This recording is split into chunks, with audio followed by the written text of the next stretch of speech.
जो हम लोग डिस्कस कर रहे थे वो था limitations of Rutherford model of an atom.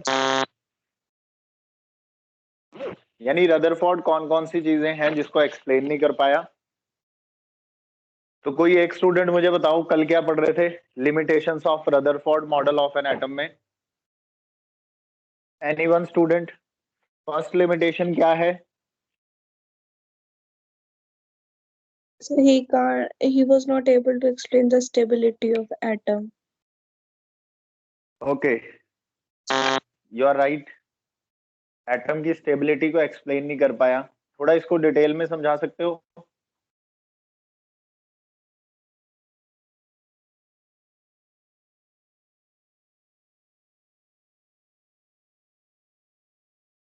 तो बेटा फर्स्ट पॉइंट ये था कि जब इलेक्ट्रॉन रिवॉल्व करता है अराउंड द न्यूक्लियस तो वो अपनी एनर्जी लूज करता है in the form of electromagnetic radiation.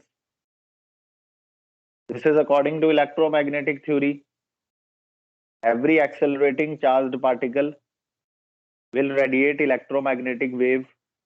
तो अगर कोई चार्ज पार्टिकल एक्सेलरेट करेगा तो वो इलेक्ट्रोमैग्नेटिक वेव रेडिएट करेगा। तो इलेक्ट्रॉन भी ऐसे ही कर रहा है, it is radiating it's energy in the form of electromagnetic wave. तो वो अपनी एनर्जी लूज कर रहा है, तो इसलिए आफ्टर सम टाइम उसको वो स्पाइरल वाला पाथ फॉलो करके न्यूक्लियस में एंटर कर जाएगा, जिससे कि अनस्टेबल हो जाएगा एटम। तो इस चीज को वो एक्सप्लेन नहीं कर सका। चलो हम उससे आगे चलते हैं। आज पहले एक न्यूमेरिकल करते हैं।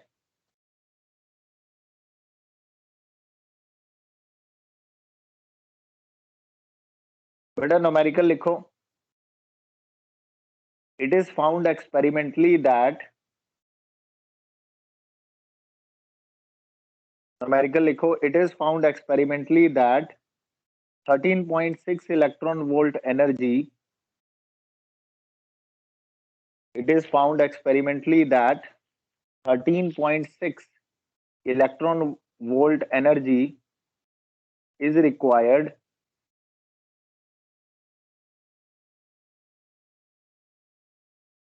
to separate a hydrogen atom into a proton and an electron.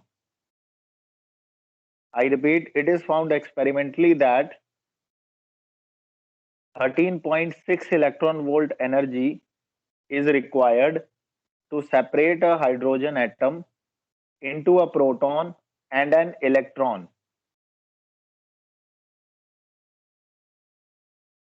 Compute the orbital radius and velocity of electron in a hydrogen atom.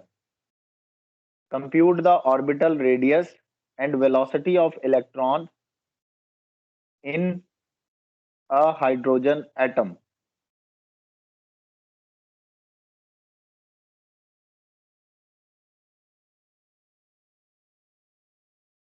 Also calculate the initial frequency of the light. Also calculate the initial frequency of light emitted by the electron revolving around a proton. Also calculate initial frequency of the light emitted by the electron revolving around a proton in hydrogen atom on the basis of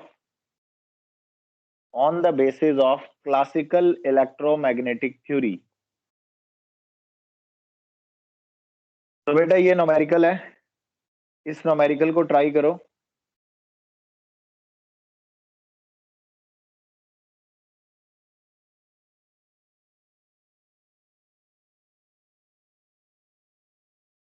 electron volt को आप joules में convert कर सकते हो।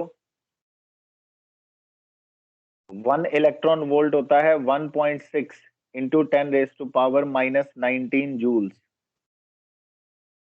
So you can convert electron volt into joules using this relation. that 1 electron volt is equal to 1.6 into 10 raised to power minus 19 joules.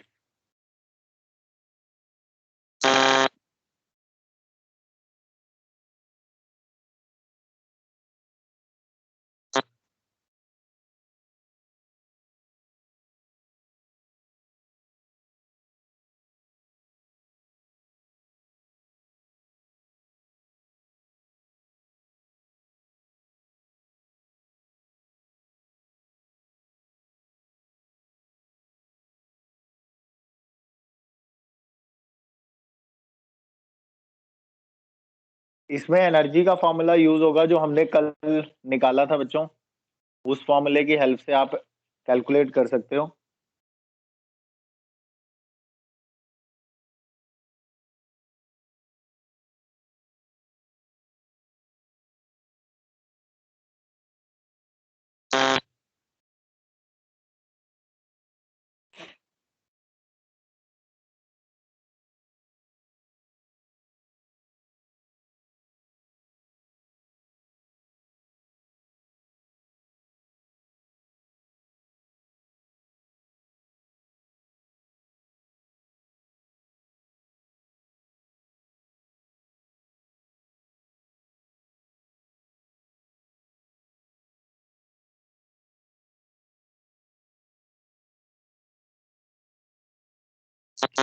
आओ इसको करते हैं।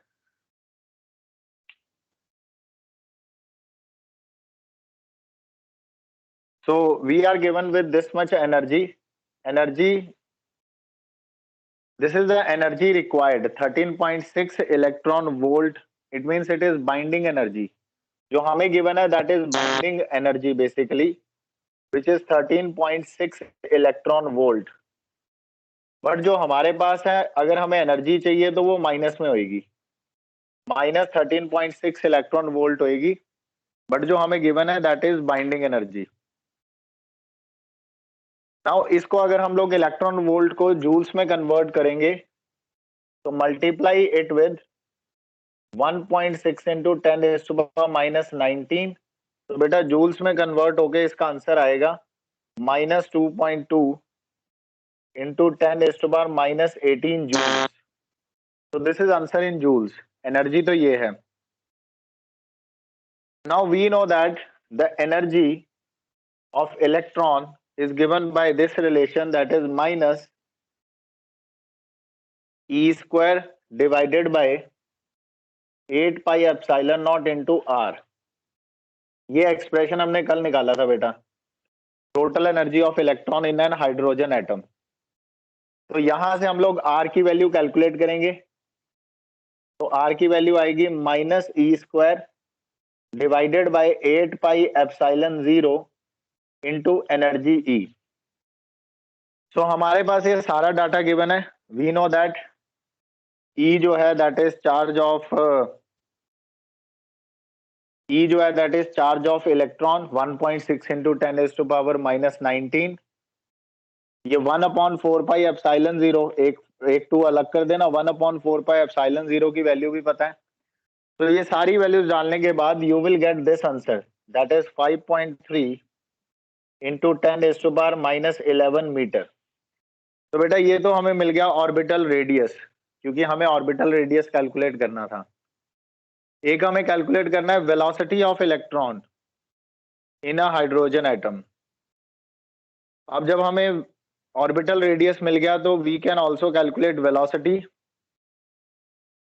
एक रिलेशन हमारे पास आर और वी के बीच में एक रिलेशन है। आपको याद होगा जब हम लोग वो वाला एक्सप्रेशन नहीं करते थे कि electrostatic force is equal to centripetal force, इस कॉन्सेप्ट को यूज करके इलेक्ट्रोस्टैटिक फोर्स तो हमें पता है इट इज 1/4 पाई एप्सिलॉन 0। हमारे पास दो चार्जेस हैं, E square divided by distance between them is R square. Centripetal force है M V square by R.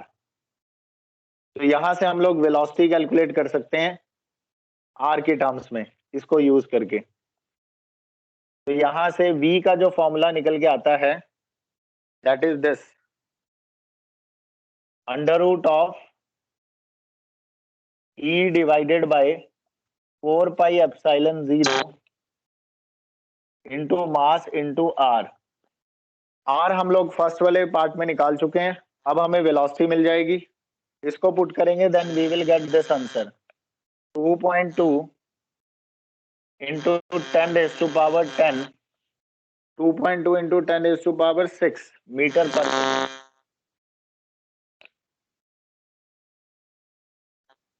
तो ये आ गई ऑर्बिटल वेलोसिटी, एक तो आ गया orbital radius and second one is orbital velocity. तो दो पार्ट्स के आंसर हमें मिल गए। थर्ड पार्ट में बोला उन्होंने on the basis of electromagnetic theory, on the basis of electromagnetic theory we have to calculate the initial frequency of the light emitted by the electron, revolving electron. तो हमें पता है कि रिवॉल्विंग इलेक्ट्रॉन जो है it will emit electromagnetic radiation. तो हमें उस इलेक्ट्रोमैग्नेटिक वेव की या जो इलेक्ट्रोमैग्नेटिक लाइट है हमें उसकी फ्रीक्वेंसी फाइंड आउट करनी है on the basis of electromagnetic theory. तो फ्रीक्वेंसी होता है बेटा रेसिप्रोकल ऑफ टाइम पीरियड। अब जैसे कि ये हमारा न्यूक्लियस है, इसके अराउंड इलेक्ट्रॉन जो है रिवॉल्व कर रहा है, तो पूरा एक राउंड लगाने में अगर सपोज करो कि इसका रेडियस आर है और इसकी इनिशियल वेलोसिटी जो है दैट इज स्पीड जो हमने निकाल ही ली है विच इज v, ये दोनों वैल्यूज अब हमें पता है, r की वैल्यू ये रही और v की वैल्यू ये रही। Now we have to calculate frequency. तो नाउ बेटा फ्रीक्वेंसी होता है रेसिप्रोकल ऑफ टाइम पीरियड। और टाइम कैसे निकालोगे? टाइम निकालोगे डिस्टेंस डिवाइडेड बाय स्पीड। तो बेटा डिस्टेंस जो ट्रेवल करेगा that is 2 pi r divided by speed is v। तो ऐसे आपको यहां से फ्रीक्वेंसी मिल जाएगी।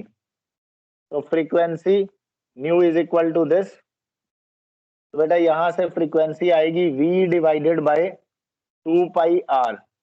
तो क्योंकि हमें वेलोसिटी, स्पीड और r, v और r दोनों की वैल्यूज पता है, तो ये फ्रीक्वेंसी आने वाली है 6.6 इंटू 10⁻15 हर्ट्ज।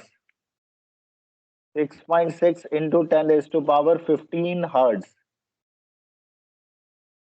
स्टूडेंट्स इसको नोट डाउन कर लो और देख लो कि किस तरह से सॉल्व किया न्यूमेरिकल। अगर कुछ नहीं समझ आया तो देन यू कैन आस्क। समझ आ गया ये सबको?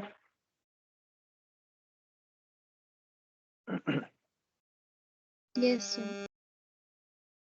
एक्चुअली क्वेश्चन में हमें बाइंडिंग एनर्जी गिवन थी जो कि पॉजिटिव होती है, बट जो फॉर्मूला है हमारे पास वो नॉर्मल एनर्जी का है, इलेक्ट्रॉन की एनर्जी का है। तो हम इसके लिए हमें वो नेगेटिव लेनी पड़ेगी। तो हमने पहले उसको नेगेटिव करके ऐसा यूनिट्स में कन्वर्ट किया, देन टोटल एनर्जी का फॉर्मूला अप्लाई करके रेडियस मिल गया। फिर हमें पता है कि according to Rutherford electrostatic force is provided by centripetal force is provided by electrostatic force. तो हमने इन दोनों को इक्वेट करके वेलोसिटी के लिए एक फॉर्मूला निकाला, वहां से वेलोसिटी मिल गई एंड देन फ्रीक्वेंसी कैलकुलेट कर ली on the basis of electromagnetic theory. Actually बात यह है कि ये इलेक्ट्रॉन जो रिवॉल्व कर रहा है तो ये यहां से जो इलेक्ट्रोमैग्नेटिक वेव ये जनरेट करेगा उस इलेक्ट्रोमैग्नेटिक वेव की फ्रीक्वेंसी क्या आएगी वो हमने निकाल ली, that is this 6.6 into 10⁻15 hertz. ये जो रिवॉल्विंग इलेक्ट्रॉन है ये कितनी फ्रीक्वेंसी के इलेक्ट्रोमैग्नेटिक वेव एमिट करेगा ये कैलकुलेट किया। ठीक है students, any doubt?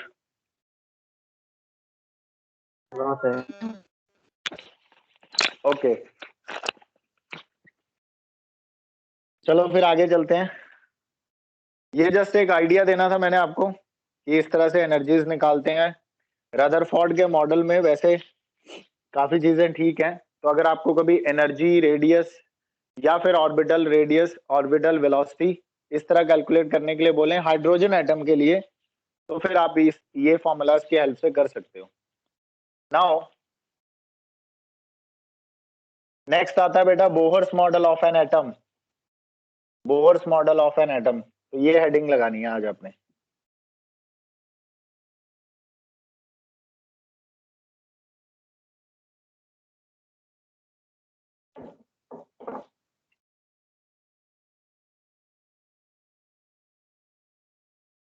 Bohr's model of an atom.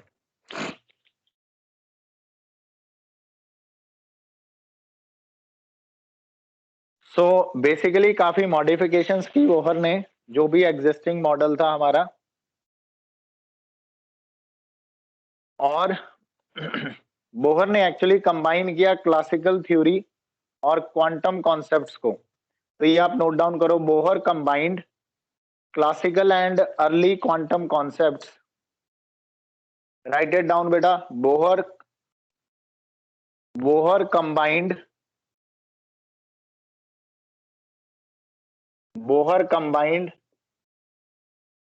Classical and early quantum concepts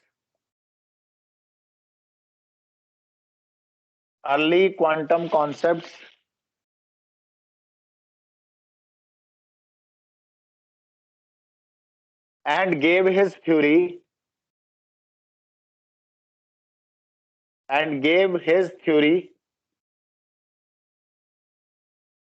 in the form of three postulates.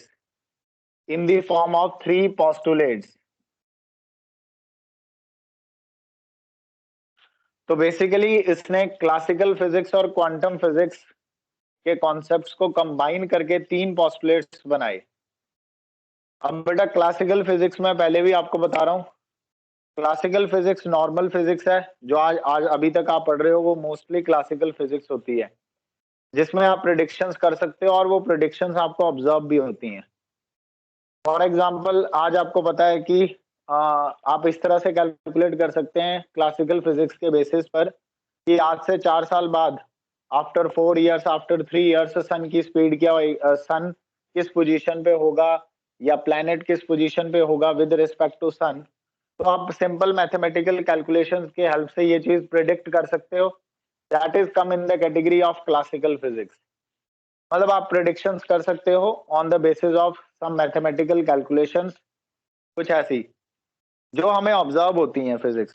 दूसरी हमारे पास ये क्वांटम कॉन्सेप्ट. जो क्वांटम फिजिक्स होती है ये हमें ऑब्जर्व नहीं होती, but actually it is there, ये प्रूव्ड है. तो उसने इन दोनों को कंबाइन करके, क्लब करके 3 पोस्टुलेट्स बनाए बोहर ने. तो वो 3 पोस्टुलेट्स क्या हैं? Number 1, Bohr's first postulate. तो बेटा यहाँ पे हम लिखेंगे पोस्टुलेट 1, बोहर का फर्स्ट पोस्टुलेट. मैं डिक्टेट करा देता हूं, आप लिख लो सारे. An electron in an atom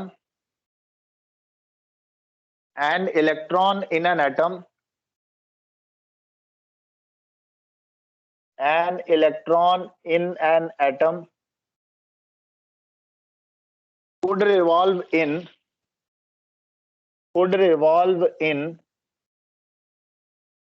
लिखते रहना साथ साथ में, could revolve in certain stable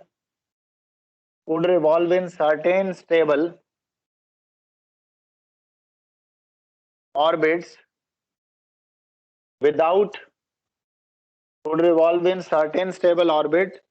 without the emission of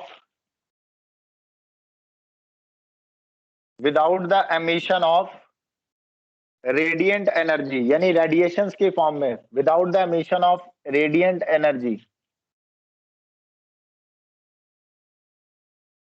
तो बेटा this is first postulate of Bohr. उसने कहा कि अगर इलेक्ट्रॉन रिवॉल्व कर रहा है अराउंड एन एटम, तो वो कुछ स्टेबल ऑर्बिट्स में वो रिवॉल्व करेगा और वो एनर्जी लूज नहीं करेगा.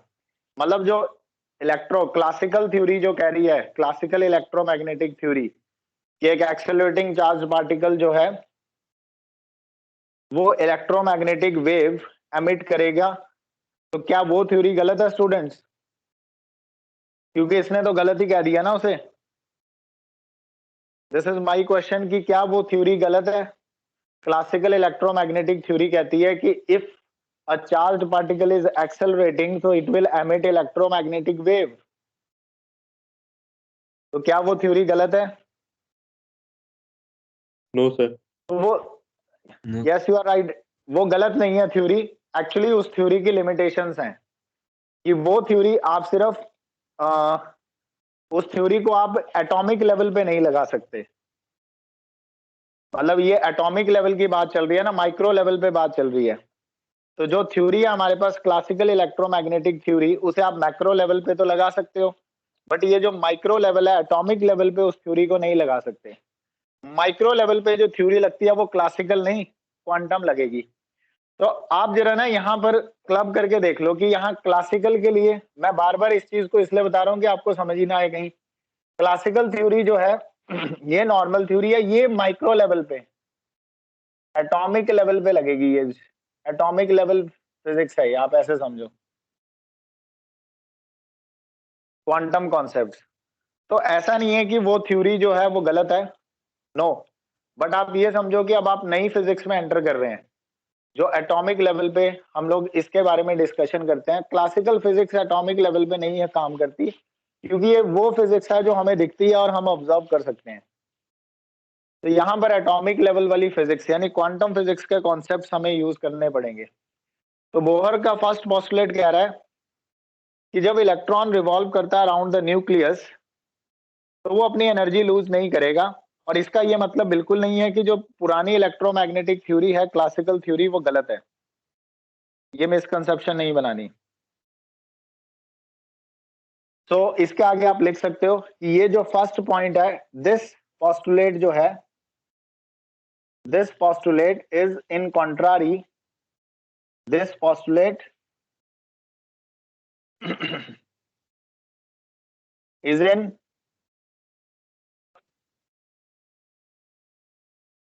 is in contrary to the predictions of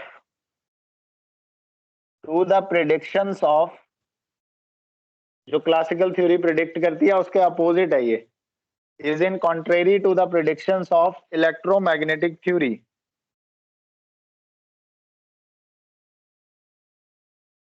तो ये तो बेटा फर्स्ट पोस्टुलेट हुआ। अब इसको अगर हम सिंपल वर्ड्स में लिखें, यू कैन ऑल्सो राइट, वैसे तो उसकी यही स्टेटमेंट है, an electron in an atom could revolve in certain stable orbit without the emission of radiant energy.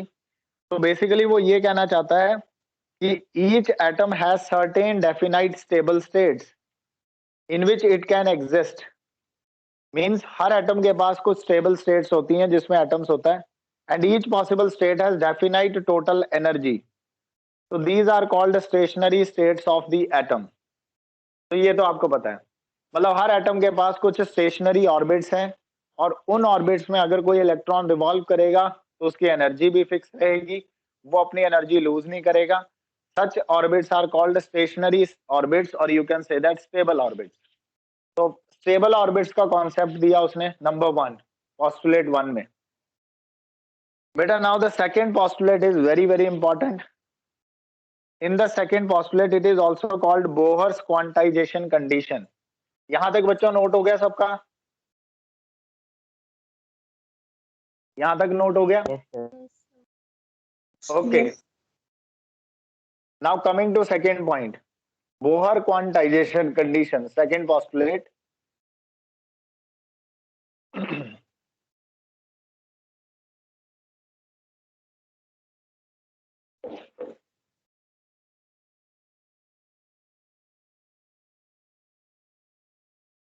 postulate 2, it is also called Bohr's quantization condition।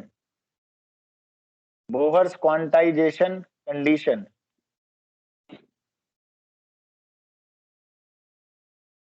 इसमें ये कहता है कि energy levels are quantized in nature. जो stationary orbits है, first postulate में कहा उसने कि एटम के पास स्टेशनरी ऑर्बिट्स हैं, और अगर इलेक्ट्रॉन उन एटम्स में रिवॉल्व कर रहा है तो वो एनर्जी लूज नहीं करेगा। अब उसके लिए उसने एक क्वांटाइजेशन कंडीशन दी कि कौन कौन से एनर्जी लेवल्स जो हैं विच आर स्टेशनरी। तो बेसिकली उसने यहां पर सेकेंड पोस्टुलेट में उसने डेफिनेशन दी है, सेकेंड पोस्टुलेट में उसने डेफिनेशन दिया, definition of stable orbits. Basically वो ये बता रहा है कि वो स्टेबल ऑर्बिट्स किन को कह रहा है, उसके लिए उसने कंडीशन प्रोवाइड की। ऐसा नहीं है कि हर ऑर्बिट ही स्टेबल है, एक कंडीशन के बेसिस पर उसने कहा। तो वो कंडीशन क्या है? The electron revolve around the nucleus, लिखो। According to second postulate, the electrons revolves around the nucleus, electrons revolve around the nucleus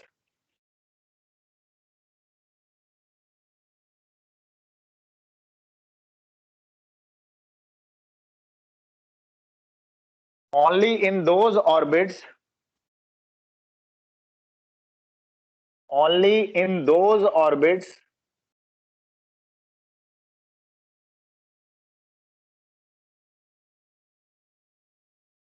only those orbit for which the angular momentum, for which the angular momentum, क्योंकि electron revolve कर रहा है तो angular momentum होगा उसका, for which angular momentum is some integral multiple of, angular momentum is some integral multiple of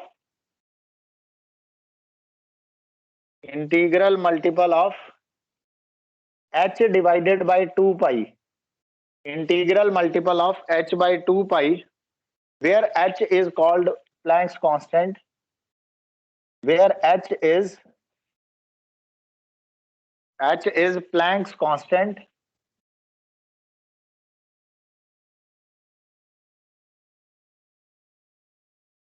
और इसकी value भी नोट कर लो बेटा। प्लैंक्स कांस्टेंट की वैल्यू होती है 6.6 into 10⁻⁻34 joule second. This is the value of Planck's constant, याद भी रखना है। इन सिंपल वर्ड की एंगुलर मोमेंटम इज क्वांटाइज्ड, वो ये कहना चाहता है कि angular momentum is, that is angular momentum is quantized, angular momentum is quantized. So this is Bohr quantization condition, or you can say that second postulate. बेटा planks constant के बारे में सुना आपने पहले? आपको याद होगा कि 11th क्लास में जब हम डायमेंशनल फॉर्मूला करते होते हैं तो बार बार बोलते हैं कि एंगुलर मोमेंटम के डायमेंशंस प्लैंक्स कांस्टेंट के साथ मैच करते हैं। ऐसा कभी आपने किसी क्वेश्चन में पढ़ा होगा? बार बार कहते हैं कि एंगुलर मोमेंटम के प्लैंक्स कांस्टेंट के डायमेंशंस और एंगुलर मोमेंटम के डायमेंशन सेम है। किस बेसिस पर कहते हैं? बोहर के सेकंड पोस्टुलेट के बेसिस पर कहते हैं। तो बेटा ये कहता है कि अगर कोई इलेक्ट्रॉन रिवॉल्व कर रहा है अराउंड द न्यूक्लियस तो उसका जो एंगुलर मोमेंटम है दैट इज क्वांटाइज्ड। क्वांटाइज्ड का मतलब है वो हमेशा इंटीग्रल फॉर्म में होगा। बेटा क्वांटाइजेशन का मतलब याद रखना, क्वांटाइजेशन का मतलब है ये इंटीग्रल मल्टीपल होगा, it is integral multiple of this factor h by 2 पाई। अगर तो एंगुलर मोमेंटम इस फैक्टर का इंटीग्रल मल्टीपल हुआ तो वो ऑर्बिट स्टेबल ऑर्बिट होगा। डेफिनेशन है ये स्टेबल ऑर्बिट की, बोहर ने जो प्रोवाइड की। और अगर किसी ऑर्बिट में अगर इलेक्ट्रॉन का एंगुलर मोमेंटम इस टर्म का इंटीग्रल मल्टीपल ना हो तो उस ऑर्बिट को स्टेबल ऑर्बिट नहीं कहेंगे। यानी उस ऑर्बिट में अगर इलेक्ट्रॉन रिवॉल्व करेगा तो वो एनर्जी लूज करेगा इन the form of electromagnetic theory, in the form of electromagnetic waves. But अगर इन ऑर्बिट्स में वो घूमेगा तो वो एनर्जी लूज नहीं करेगा। तो बोहर ने ये जो कॉन्सेप्ट दिया है उसने कहा कि यहाँ घूमते हैं इलेक्ट्रॉन्स, कुछ स्पेसिफिक एनर्जी लेवल्स हैं, स्टेबल एनर्जी ऑर्बिट्स हैं, वहीं रहता है इलेक्ट्रॉन और किसी एनर्जी लेवल में नहीं जाता है। समझ आ रही है आपको मेरी बात स्टूडेंट्स? यस हाँ, सो फाइनली उसने किया क्या है, उसने ये लिखा है कि एंगुलर मोमेंटम, तो बेटा एंगुलर मोमेंटम होता है एल। एल हमारा क्या है? It is angular momentum. L is angular momentum, capital L जो होता है, angular momentum of electron, revolving electron basically, it is angular momentum of revolving electron. Now बेटा दिस एंगुलर मोमेंटम का फॉर्मूला हमें पता है, it is mvr। mass into velocity into radius in which orbit in which electron is revolving. So according to Bohr's quantization condition, mvr is equal to integral multiple of n को मैं integer ले रहा हूं, mvr is equal to angular momentum is integral multiple of h by 2 pi, is integral multiple of h by 2 pi. So this is Bohr's quantization condition. Angular momentum is integral multiple of h by 2 pi, where n is बेटा integer है, ये यहाँ पे n है वो integer. तो ये है हमारे पास बोहर की सेकंड postulate, या you can say that it is the definition of stable orbits की definition है. ठीक है, कोई डाउट स्टूडेंट्स? No, sir.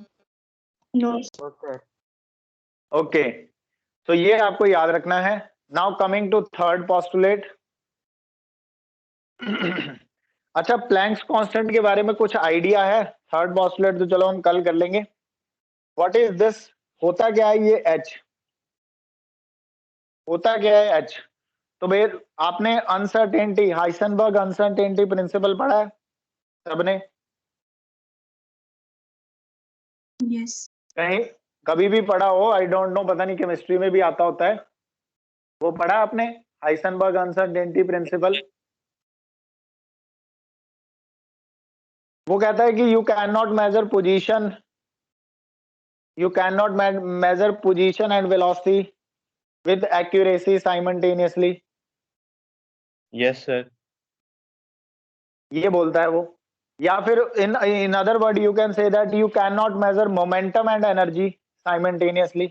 आप momentum और energy को simultaneously measure नहीं कर सकते. One and the same thing. उसी की another form है उस हाइसेनबर्ग अनसर्टेनिटी प्रिंसिपल की. एक्चुअली बेटा ये जो h है ना, इसकी सिग्निफिकेंस क्या है?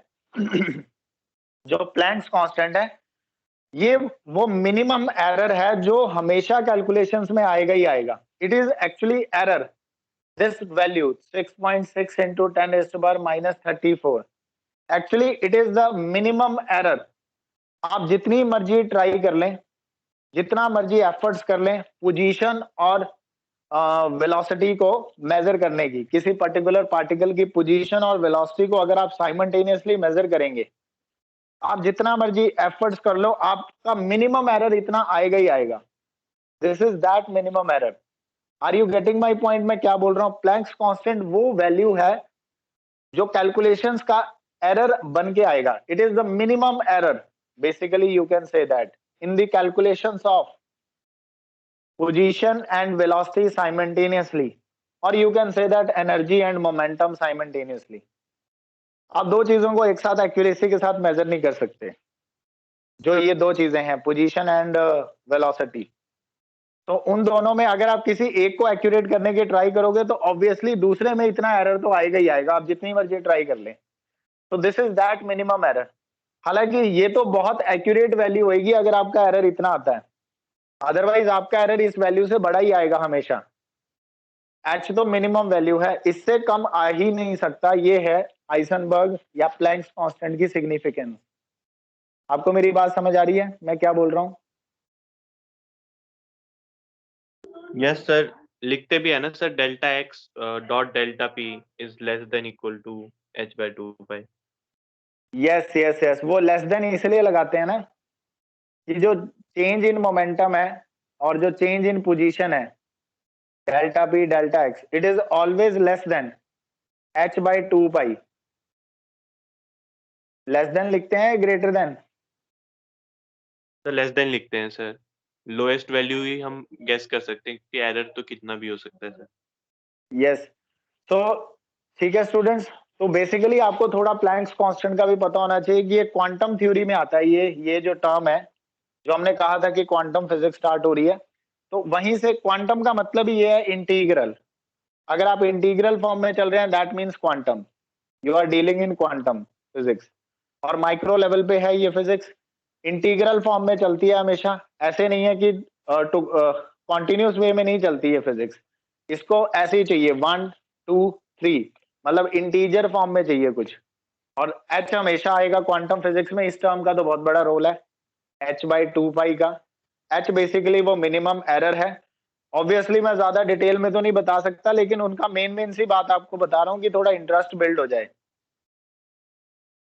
सो याद रखना h प्लैंक्स कांस्टेंट की ये वैल्यू, बाकी तो हम चलो शाम वाली क्लास में कर लेंगे।